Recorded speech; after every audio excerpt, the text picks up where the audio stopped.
समस्तजन कल्याणे निरतं करुणामयं नमामि चिन्मयं देवं सद्गुरुं ब्रह्मविद्वरं सद्गुरुं ब्रह्मविद्वरं। नारायण। पहले दूसरे और तीसरे मंत्र का हम लोग पाठ करेंगे। पेज नंबर 16 पे पहला मंत्र, 16 नंबर पेज। 55 नंबर पे पूरा। अच्छा, पेज नंबर 15 पे पूरे मंत्र एक साथ दिए हुए हैं। 55 पे पेज नंबर 55 देखेंगे वो सारे मंत्र एक साथ दिए हैं। आप पाठ के लिए उसका सहारा ले सकते हैं। ओम यज्जाग्रतो दूरमुदैति दैवम्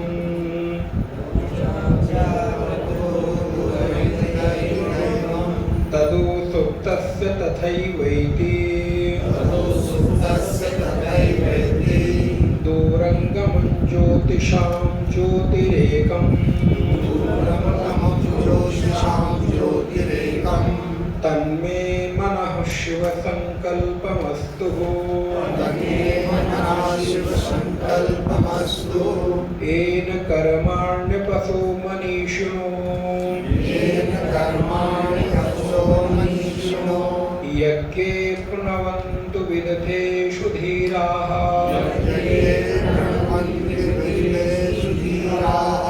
यद्पूर्वं यक्षमन्ताः प्रजानाम्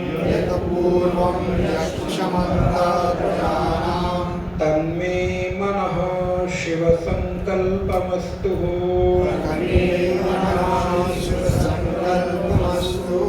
यत्प्रज्ञानमुतचेतो धृतिश्च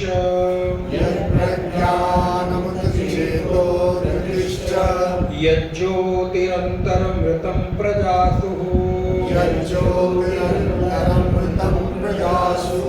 यस्मान्नरिते किञ्चन कर्म क्रियते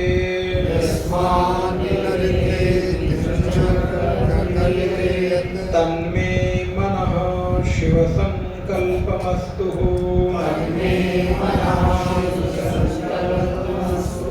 तन्मे मनः शिव संकल्पमस्तु।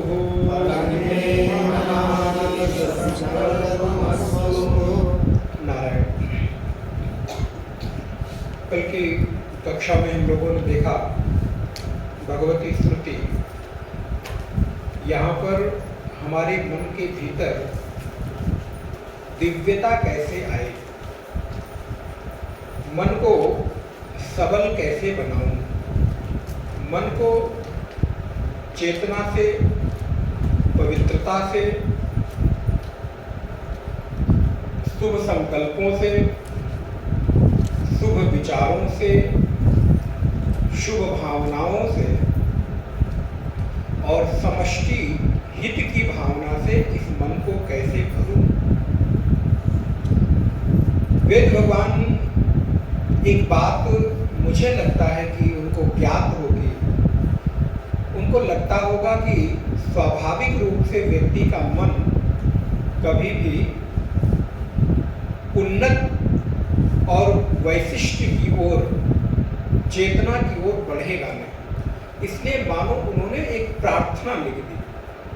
ये प्रार्थना है। देखिए, हर मंत्र के बाद एक पंक्ति बिल्कुल सामान्य कॉमन है, जो है तन्मे मनः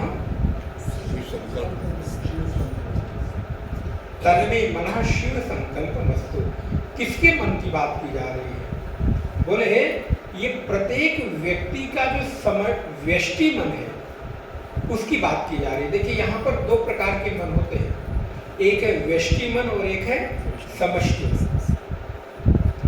जैसे एक वृक्ष है तो वो वृक्ष व्यष्टि है, लेकिन जब वृक्षों का समूह हो जाता है तो वृक्ष क्या हो गया?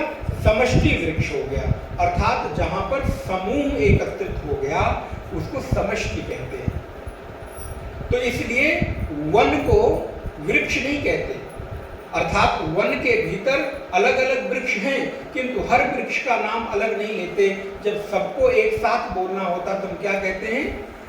वन, अरण्य, जंगल आदि। क्यों? क्योंकि वहां पर एक नहीं, बहुत सारे वृक्षों का समूह है। तो बहुत सारे वृक्षों के समूह का नाम समष्टि वृक्ष है, समष्टि वन है। वैसे ही जब एक व्यक्ति के मन की बात की जा रही है तो वो व्यष्टि मन है, एक व्यक्ति का। किंतु अब यहाँ पर अगर 40-50 लोग एकत्रित हैं तो इस समय व्यष्टि मन नहीं है बल्कि समष्टि मन है। अर्थात सभी लोग एक ही जैसा संकल्प, एक ही जैसी विचारधारा, एक ही जैसी भावना और एक ही जैसी ऊर्जा और सकारात्मकता से भरे हुए हैं। तो जब समष्टि मन कोई संकल्प करता है तो पूरी की पूरी प्रकृति में बदलाव आता है, और जब व्यष्टि मन संकल्प करता है तो एक व्यक्ति में बदलाव आता है। यही हमारे यहाँ अवतार की अवधारणा है। जो हमारे यहाँ राम कृष्ण के अवतार की जो अवधारणा है, राम और कृष्ण का अवतार होता है, वो क्यों होता है? वो व्यष्टि मन के प्रार्थना का परिणाम नहीं होता। अवतार तभी होता है जब समष्टि मन मिलकर प्रार्थना करता है। तभी तो जब भगवान के अवतार का समय आता है तो जय जय सुरनायक जन सुखदायक एक व्यक्ति प्रार्थना करता है? बोले नहीं। जब समष्टि मन, पूरी की पूरी प्रकृति इस बात को चाहती है कि हे प्रभु अब बहुत हो गया, अब आपको तो आना ही होगा, हे परमात्मा अब आपके आए बिना काम चलता नहीं, बनता नहीं। तो जब समष्टि प्रार्थना की जाती है तो समष्टि प्रार्थना से द्रवीभूत होकर वो चैतन्य सगुण साकार रूप में धरा पर अवतरित होता है। वेदांत में अवतार का कॉन्सेप्ट इतना ही है, समष्टि मन की प्रार्थना से उपहित चैतन्य, रिपीट कर रहा हूं, समष्टि मन की प्रार्थना से उपहित चैतन्य सगुण रूप धारण कर लेता है तो उसी को अवतार कहते हैं। अर्थात जो व्याप्त चेतना थी, सर्वव्यापक चेतना थी, सर्वव्यापक ब्रह्म था, उसने समष्टि की प्रार्थना को सुना और सुनने के बाद उसने उस प्रार्थना से द्रवीभूत होकर और इस धराधाम पर आने के लिए जब अवतरित हो गया, एक शरीर धारण कर लिया, एक रूप धारण कर लिया, एक स्थान विशेष, एक काल विशेष में आ गया, तो उसी को अवतार कहते हैं। वो अवतार किसी का भी हो, किसी भी रूप में, बहुत सारे अवतार हैं हमारे यहाँ, 24 प्रकार के अवतार तो चर्चा भी आती है, लेकिन ऐसे भी बहुत सारे अवतार। महापुरुषों को भी हमारे यहाँ अवतार की ही संज्ञा दी जाती है, गुरु को भी अवतार की ही संज्ञा, क्योंकि जिसके भीतर भी थोड़ी सी दिव्यता, थोड़ा सा वैशिष्ट, थोड़ी सी चिन्मयता दिखाई देती है, उसको हम अवतार की संज्ञा। इसलिए समष्टि प्रार्थना से उपहित चैतन्य ही राम और कृष्ण के रूप में धराधाम पर आता है। कौन सा परमात्मा? बोले जो सर्वव्यापक था, चिन्मय था, कण कण की सत्ता में व्याप्त था। अब उसने अपनी उस कण कण की सत्ता में चिन्मयता को छोड़ा नहीं, बल्कि उसमें से एक वस्त्र धारण करके एक काल विशेष में, एक दिन विशेष में, एक समय विशेष में और एक स्थान विशेष में जब दर्शन दे देता है, आ जाता है, तो उसी को अवतार कहते हैं। अवतार की अवधारणा कोई कपोल कल्पना नहीं है, ध्यान रहे। अवतार की अवधारणा बिल्कुल सत्य है, क्योंकि जब हम चिन्मयता को स्वीकार करते हैं, व्यापकता को स्वीकार करते हैं, तो वही व्यापक, वही चिन्मय तो एक वस्त्र पहनकर आ गया, तो क्या उसमें कोई कमी आ गई? जिसको कहते हैं कि श्वेताश्वतर उपनिषद, हमारे बहुत सारे उपनिषदों का अपना ज्ञान का भंडार, अद्भुत, आप लोग परंपरा के धनी हैं। श्वेताश्वतर उपनिषद में कहते हैं अपाणिपादो जवनो गृहीतः पश्यत्य चक्षुः च शृणोत्य कर्णः। बोले अपाणिपादो जवनो गृहीतः पश्यत्य चक्षुः च शृणोत्य कर्णः। जो बिना पग के, जो गोस्वामी जी ने ट्रांसलेट कर दिया उसी लाइन को, जो बिना कानों के सुनता है, जो बिना पैरों के चलता है, जो बिना हाथों के ग्रहण करता है, बिना नाक के घ्राण करता है, बिना आंखों के देखता है, वैसा परमात्मा जब एक रूप विशेष को, एक वस्त्र विशेष को धारण कर लेता है, तो वही सगुण साकार के रूप में हमारी और आपकी भावना को पुष्ट कर देता है। ध्यान रहे,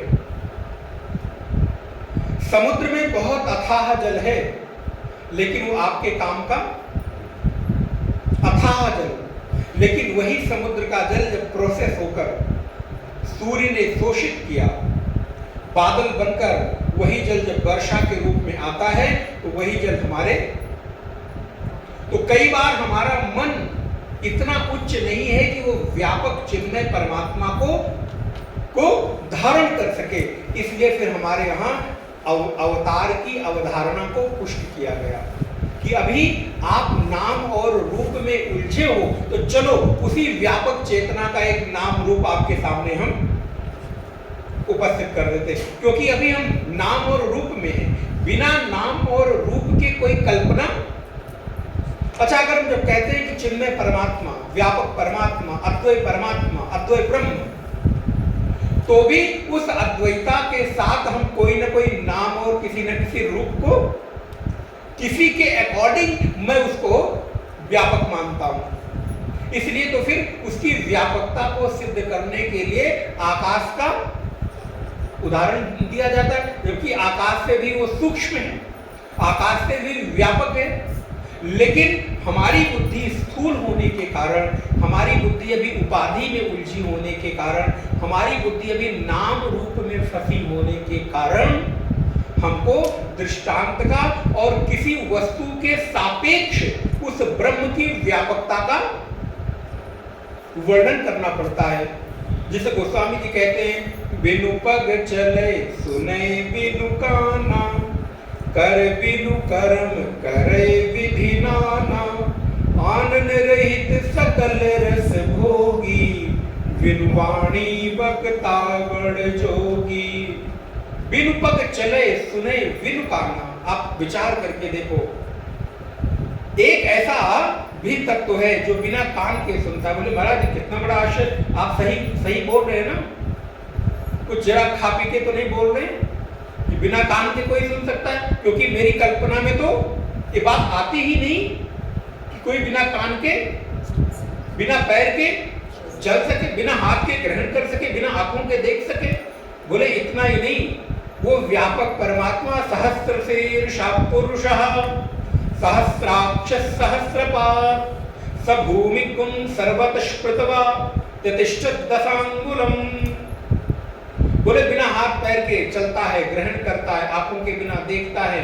इतना ही नहीं, उसके पास एक नहीं, दो नहीं, पांच नहीं, 100 नहीं, बोले हजारों हजार हाथ हैं, हजारों हजार पैर हैं। बोले महाराज या तो पहली वाली बात कह लो या तो दूसरी वाली कह लो। एक तरफ आप कहते हो बिना हाथ और बिना पैर वाला, तो आपका ब्रह्म तो लूला भी हो गया और लंगड़ा भी हो गया। महाराज आपके प्रभु ऐसे ही है, लूले भी हैं, लंगड़े भी हैं, भगवान क्षमा करें, अंधे भी हैं और बहरे भी हैं।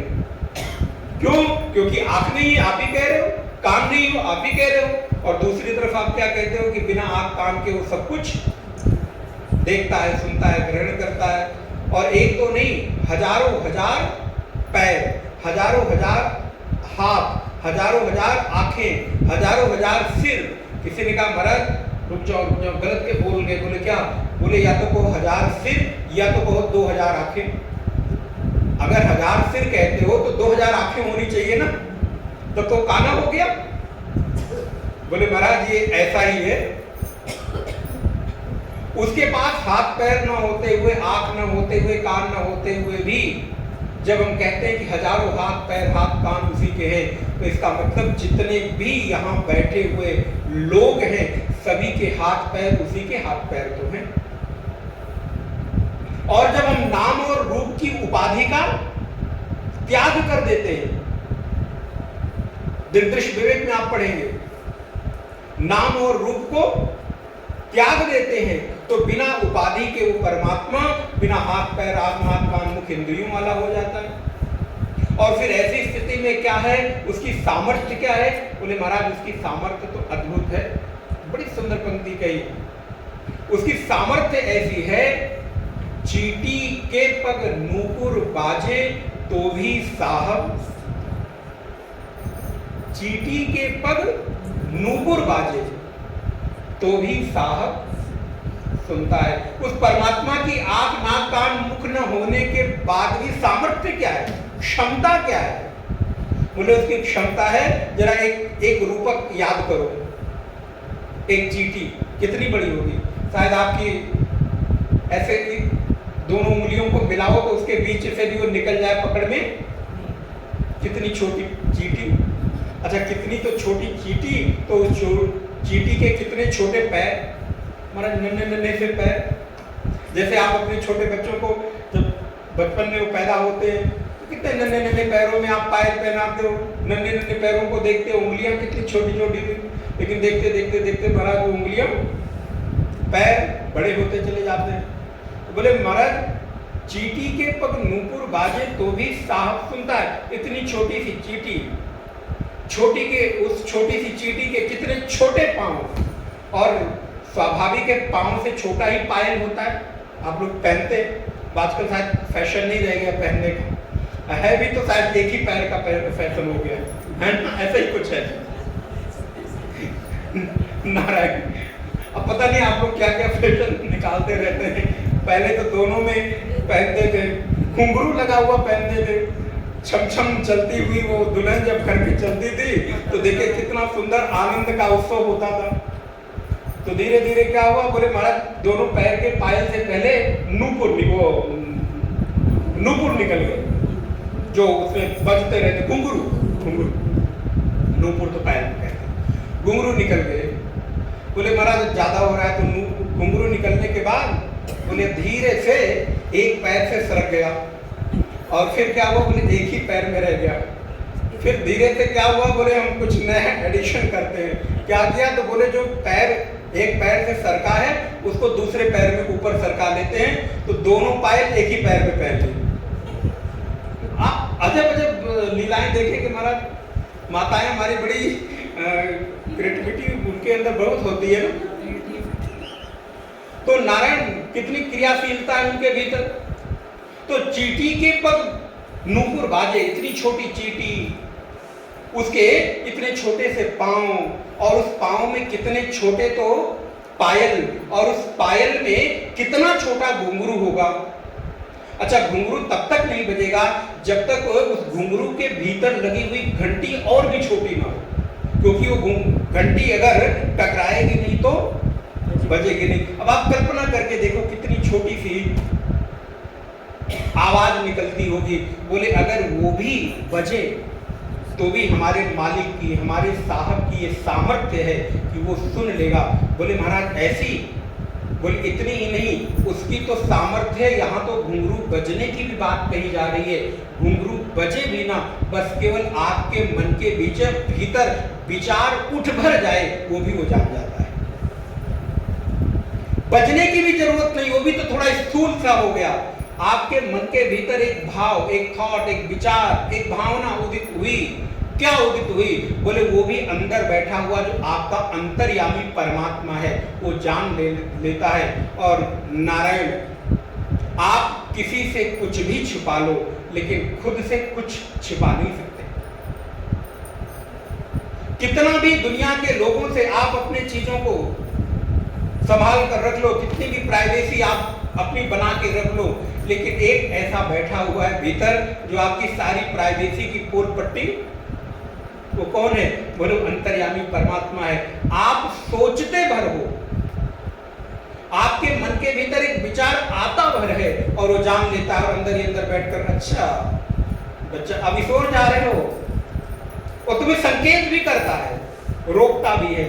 लेकिन हम और आप थोड़े लापरवाह टाइप के हैं ना, ध्यान नहीं देते। वो मुझे रोकता है कि इस दिशा में तुम्हें जाना उचित नहीं है, ये तुम्हारे लिए अनुकूल मार्ग, लेकिन हम उसकी बात को क्योंकि इग्नोर करने की आदत है ना हम लोगों को, तो जैसे इग्नोर करने की आदत में शुमार हो गया है लोगों को, वैसे अंदर बैठे हुए अंतर्यामी की भी बातों को हम आप विचार करके देखो। आप जब भी कोई गलत कार्य, गलत विचार, गलत भावनाएं मन के भीतर आती है, एक कोई महीन सी, पतली सी, सूक्ष्म सी आवाज भीतर से उठती है, ये अच्छा, उचित, लेकिन आप कहते रहते बैठो, तो चुपचाप बैठो। और वो दूसरी तरफ जब कुछ आप बेहतर करने जाते हो तो भीतर से, इसीलिए सर्टिफिकेट पड़ोसी से मत मांगना, खुद के भीतर बैठे हुए अंतर्यामी से अगर कोई सर्टिफिकेट आपको दे दे, बस दूसरे की कोई जरूरत नहीं है, क्योंकि ये दुनिया आपको कभी भी आप जो चाहते हो, जैसा चाहते हो सब सर्टिफिकेट देने वाली। आप अपनी सर्टिफिकेट खुद से बनाओ, दुनिया से मांगोगे तो आप दुखी ही होगे। और यही परिणाम है कि मैं अपने प्रसन्नता की, अपने सुख की, अपने आनंद की चाबी दूसरे की जेब में डालकर घूमता हूं। आप अपने खुशी की, आनंद की, सुख की चाबी अपने जेब में डालो। बोले महाराज समझ नहीं आया। आप सुखी कब होते हो? जब दूसरा एक लाइन कह देता वाह तुम बहुत अच्छे हो। तो आपके सुख की चाबी आपके पास है कि किसी की एक वाक्य के ऊपर निर्भर है? किसी ने आपकी तारीफ कर दी, आप प्रसन्न हो गए, किसी ने आपकी बुराई कर दी, आप दुखी हो गए। तो इसका मतलब किसी ने आपके खुशी का ताला लगाकर चाबी अपने जेब में, जब वो ताला खोलता है अपनी चाबी निकाल के जेब से, तब आपको प्रसन्न कर देता है, और जब चाहता है तब आपको अब आप बताइए हम लोग कितने मजेदार लोग हैं। अपने खुशी की चाबी, अपने आनंद की चाबी दूसरे की जेब में, और उसके कृपा पर तरसते रहते हैं। अरे यार एक नजर तो देख लो, अरे यार एक बार तो रिप्लाई कर दो, अरे यार एक बार तो जरा बोल दो कि मैं अच्छा हूं तो मैं खुश हो जाऊं। और वो व्यक्ति जब चाहता है तो मुझे प्रसन्नता देता है, खुशी देता है, जब चाहता है तो बोले ये एक उचित स्वस्थ चिंतन तो नहीं है। अपनी प्रसन्नता की, अपनी खुशी की चाबी अपनी ही जेब में, ताला बंद करो लेकिन अपनी जेब में रखो, जब चाहो तब खोल लो और आनंदित हो जाओ। इसलिए वो मालिक कैसा है, साहब कैसा है? बोले आपके मन के भीतर विचार उठते हैं और वो जान जाता है। पूरे प्रेरक रघुवंश विभूषण। उत्तरकांड में गोस्वामी जी कहते हैं कि हमारे चित्त वृत्ति में उठने वाली प्रत्येक धारणाओं का जो प्रेरक है वो परमात्मा ही है। अब हमको किस संकल्प का साथ देकर आगे बढ़ जाना है और किस विकल्प को छोड़ देना है। कल ग्रुप डिस्कशन में मेहता जी ने बड़ी सुंदर एक बात कही, आप लोगों ने शायद ध्यान नहीं दिया, मैंने संकेत भी किया था। मन के सामने आपके दो विकल्प आते हैं, एक आता है संकल्प और एक आता है विकल्प। मन संकल्प को पकड़ता है, विकल्प को छोड़ देता है। संकल्प और विकल्प में मन साथ किसका देता है? बोले जो आप चाहते हो, जो आपकी पसंद होती है, उस संकल्प को, उस विचार को, उस भावना को छोड़ देता है, पकड़ लेता है, और बगल वाला जो विकल्प है उसको छोड़ देता है। तो हम और आप अपने जीवन में अपने सुख की चाबी अपनी जेब में रखें तो शायद दूसरे की कृपा पर हमको निर्भर नहीं रहना होगा। श्रुति कहती है मन के भीतर दिव्यता आ जाए, चैतन्यता आ जाए, दूसरे पर निर्भरता न रहे, आपका मन इतना उद्दीप्त हो जाए, आपके मन में इतनी उन्नत भावना आ जाए कि आपका मन सदैव शुभ संकल्पों से भरा रहे। वो परमात्मा का स्वरूप कैसा है? बोले सभी आंखें, सभी पैर, सभी हाथ, सभी इंद्रियां उसी की हैं और उसका कुछ भी अपाणि पादो जवनो ग्रहीता पश्यत्य चक्षुष श्रृणोत्य कर्णा।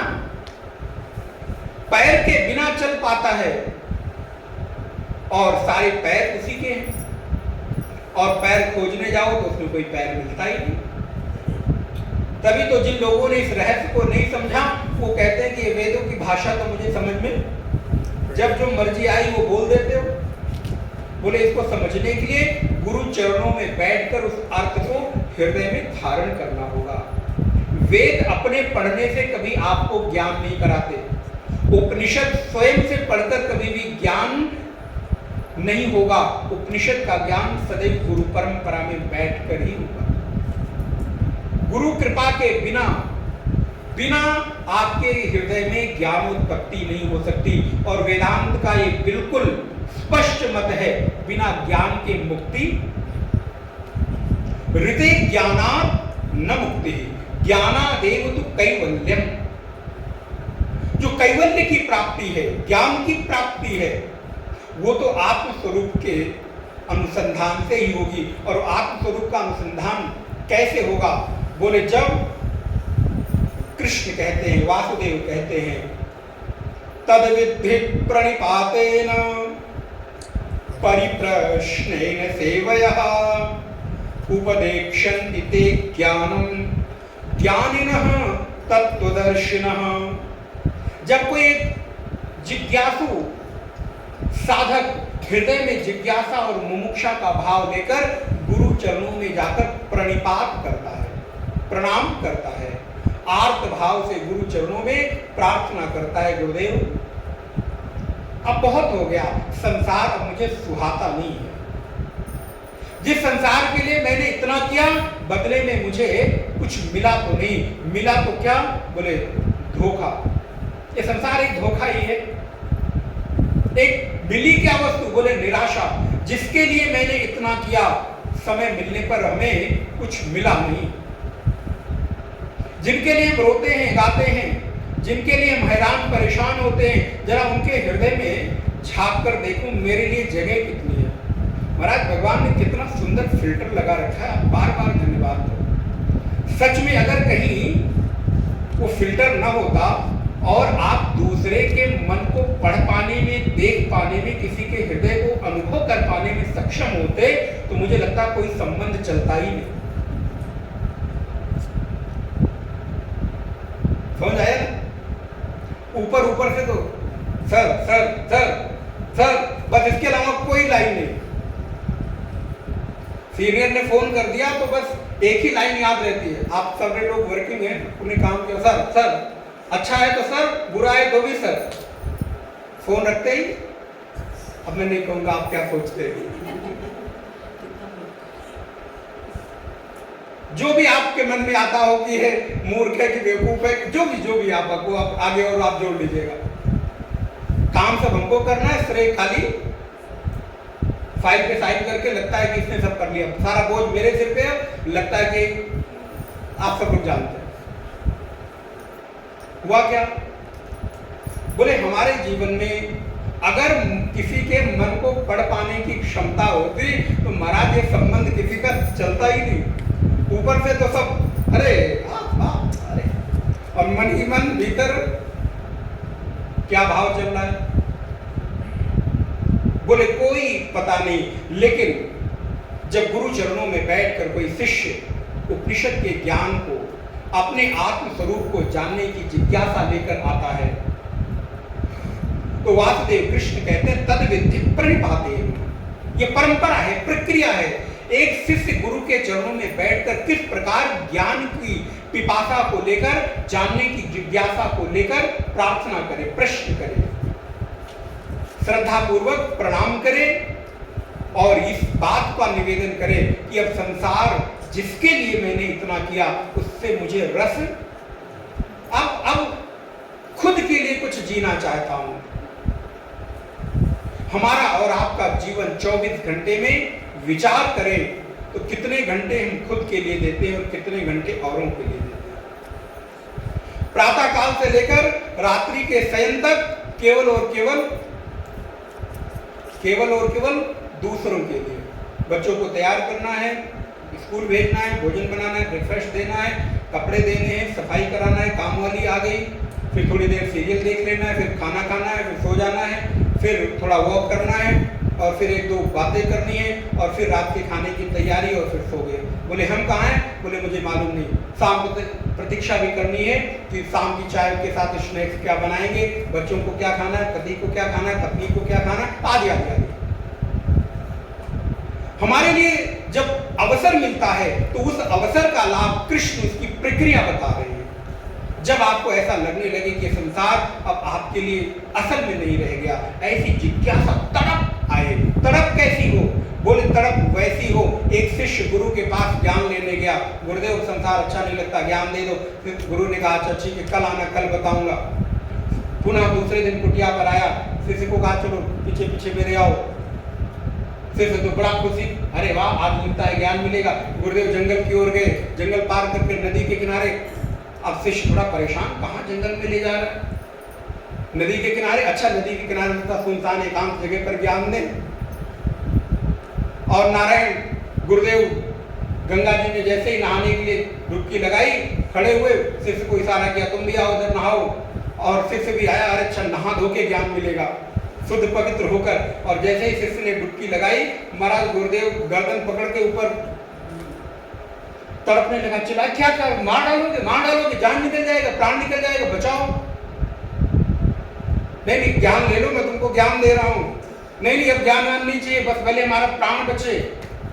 गुरुदेव ने गर्दन छोड़ी, बाहर निकला, बोले क्या हुआ, कुछ समझ में आया? ज्ञान लेने आए तो ज्ञान ही तो दे रहा था। बोले क्या ज्ञान प्राप्ति की ये तड़फ तुम्हारे जीवन में है कि नहीं? अभी हम ज्ञान भी चाहते हैं और साथ में संसार भी चाहते हैं। संसार भी ज्यों का त्यों बना रहे और हम भक्त भी हो जाएं, ज्ञानी भी हो जाएं, ब्रह्म भी हो जाएं। तो एक साथ तो दो चीजें हो नहीं सकती। हसब ठठाई फुलाऊ गालू, हंसना भी हो खिलखिलाकर और गाल फुलाना भी हो, तो दोनों क्या संभव है? बोले कभी संभव नहीं है, एक बार में एक ही चीजें हो। तो हम ज्ञान भी किस लिए चाहते हैं? ज्ञान का भी परिणाम, क्षमा करना मेरे भाई बहन, ज्ञान का भी परिणाम कहीं ना कहीं हम अपने संसार को ठीक ठीक बचाए रखने के लिए चाहते हैं कि मेरा घर परिवार संसार मकान दुकान। भक्ति भी किस लिए है? भक्ति भक्ति के लिए नहीं है, घर मकान परिवार दुकान सब ठीक बचा रहे, चलता रहे, कृपा बनी रहे इसके लिए। लेकिन जब एक शिष्य के भीतर असल में जिज्ञासा जागृत होती है, गुरु चरणों में जाकर प्रणाम करता है, गुरुदेव अब बहुत हो गई, कुछ नहीं चाहिए, क्या जानना चाहते हो? बोले तद विद्धि प्रणिपातेन परिप्रश्नेन सेवया। अगर ऐसा कोई शिष्य गुरु के चरणों में आया है तो अब गुरु का कर्तव्य है कि उस शिष्य की जिज्ञासा का समाधान करके उसको उचित मार्ग, उचित दिशा की ओर लगाए। प्रश्न करना शिष्य का अधिकार है। फिर शिष्य ने अगर अपने अधिकार का प्रयोग किया तो अब गुरु के पास ऑप्शन नहीं है, बल्कि गुरु का कर्तव्य हो जाता है कि उसका उपदेश करे। क्योंकि वासुदेव कृष्ण कहते हैं उपदेक्षण पिते ज्ञानम। अगर ऐसा कोई जिज्ञासु शिष्य आया है तो गुरु उपदेश करेंगे ही करेंगे, वापस नहीं कर सकते। अगर ऐसा कोई जिज्ञासु साधक आया है, प्रश्न क्या करूं जाकर? प्रश्न की भी एक शैली है, प्रश्न भी ऐसा प्रश्न हो जिससे आपका लाभ होता हो, ऐसा प्रश्न हो जिस प्रश्न के उत्तर में और लोगों का लाभ होता हो। ऐसा प्रश्न तो जरा सार्थक लगता है, गुरु को भी सुन के अच्छा लगता है, अच्छा चलो थोड़ा तो अच्छा प्रश्न आया। क्योंकि जब कोई शिष्य अच्छा सुंदर अध्यात्म और जिज्ञासा से भरा हुआ प्रश्न करता है तो गुरु के हृदय में भी प्रसन्नता होती है। अच्छा ये साधक के जिज्ञासु जरा मेरे अपने लायक है। क्यों? क्योंकि इसके बहाने मुझे भी उस तत्व का स्मरण हो गया। ध्यान रहे, गुरु और शिष्य दोनों एक दूसरे के पूरक होते हैं, एक दूसरे के साथ सहयोगी होते हैं। अगर आपका प्रश्न उन्नत है तो आपके प्रश्न के सहारे गुरु भी तो अपने मन के भीतर उस तत्व का अनुसंधान करके आपको उत्तर देते हैं। और अगर आपका प्रश्न ही बहुत ही सामान्य स्तर का होगा तो उत्तर देने के लिए अनुसंधान क्या होगा? ठीक है, इसलिए प्रश्न भी कैसा हो? गंभीर हो। प्रश्न करने की परंपरा और श्रृंखला आदि गुरु भगवान शंकराचार्य कहते हैं। प्रश्न क्या करना चाहिए? जिज्ञासा क्या होवे? कस्तम को हम कुत आयातः, को में जननी को में तातः। प्रश्न हो, गुरुदेव मैं कौन हूँ, मैं कहाँ से आया हूँ, मेरा स्वरूप क्या है, मेरे माता और पिता कौन है, मैं कहाँ से आया, मैं कहाँ जाऊंगा। इस स्तर का अगर प्रश्न हो तब तो प्रश्न की प्रसन्नता गुरु के चित्त पर दिखाई देती है। भगवती स्तुति कहती है आपका मन दैवीय गुणों से भर जाए। जो ये दूर जाता हुआ मेरा मन है, मेरे मन के लिए उपस्थित हो जाए। मेरा मन जागृत अवस्था में तो दूर दूर जाता है। कैसे? बोले जैसे स्कूल की छुट्टी होते ही बच्चे भागते हैं ना घर की ओर, पिंजरे में कैद पक्षी भागता है पिंजरा खुलते ही, बोले ऐसे ही जगते ही मन भी महाराज कहां कहां उड़ता रहता है, कहां कहां जाता है कुछ पता नहीं, कैसी कैसी भावनाएं करेगा, क्या क्या सोचता है। अच्छा, आप कभी ना अपने व्यक्तित्व का एनालिसिस करिए,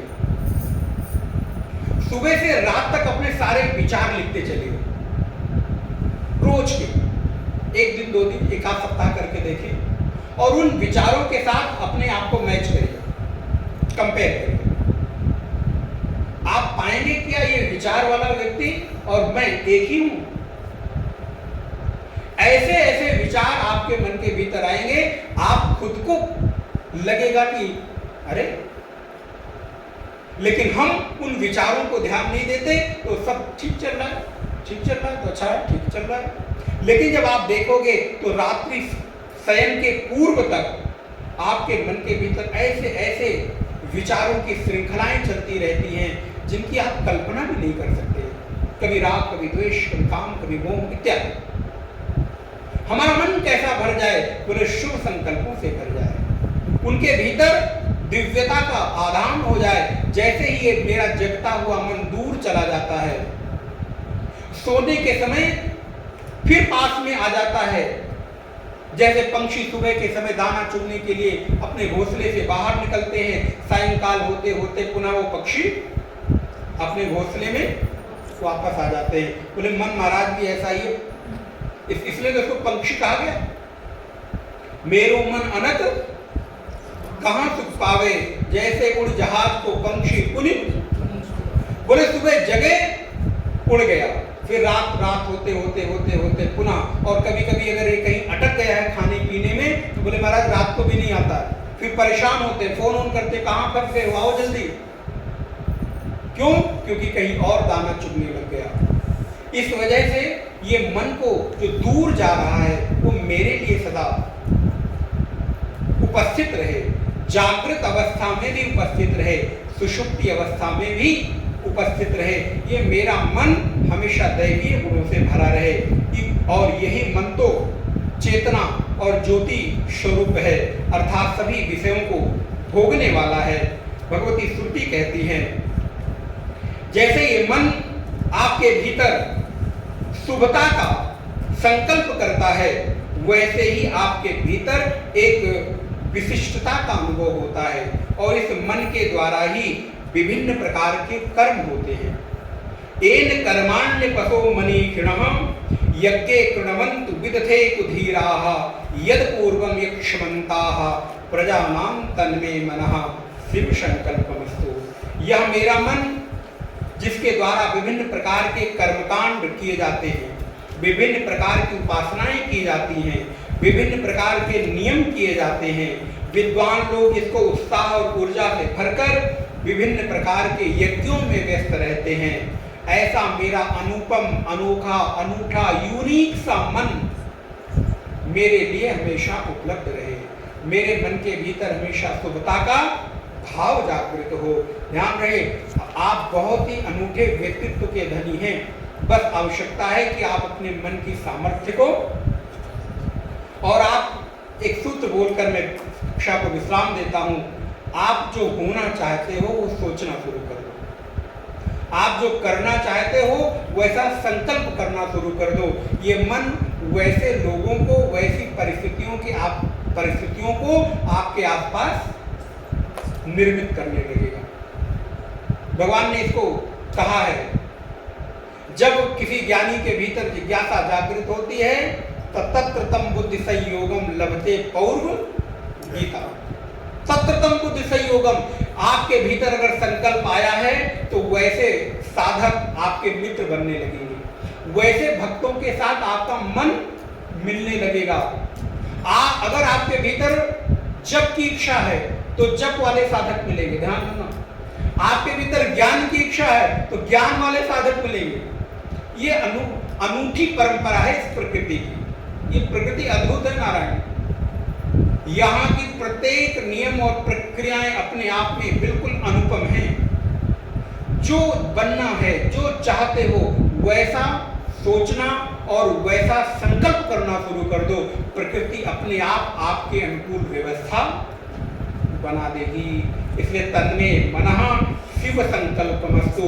जिस मन के द्वारा बड़े बड़े यज्ञ संपादित होते हैं, ऐसा मेरा मन शिव संकल्प से भर जाए और ये मेरा मन हमेशा मेरे लिए उपलब्ध रहे। इस भाव के साथ भगवान को प्रार्थना करें, हे प्रभु मेरे मन को हमेशा अपने चरणों में लगाए रखो कि जिससे मेरे मन के भीतर कभी कोई अशुभ व्यवहार, अशुभ विचार न आए। प्रभु मुझे हमेशा सद्बुद्धि दो। आप प्रार्थना में सब कुछ मांगो, लेकिन सद्बुद्धि मांगना कभी न भूलना, क्योंकि अगर सद्बुद्धि नहीं रहेगी तो सब होकर भी बिखर जाएगा। पूत सपूत तो का धन संचय, पूत कपूत। मन अगर अनुकूल है तो सब कुछ होकर आपके लिए अनुकूल होगा, और अगर मन प्रतिकूल है तो सब कुछ होकर भी आप उसका सुख उपभोग। इसलिए मेरा मन शुभ संकल्पों से भरे। ओम पूर्णमदः पूर्णमिदं पूर्णात् पूर्णमुदच्यते पूर्णस्य पूर्णमादाय पूर्णमेवावशिष्यते। ओम शांति शांति शांति। हरि ओम। श्री गुरुभ्यो नमः। हरि ओम।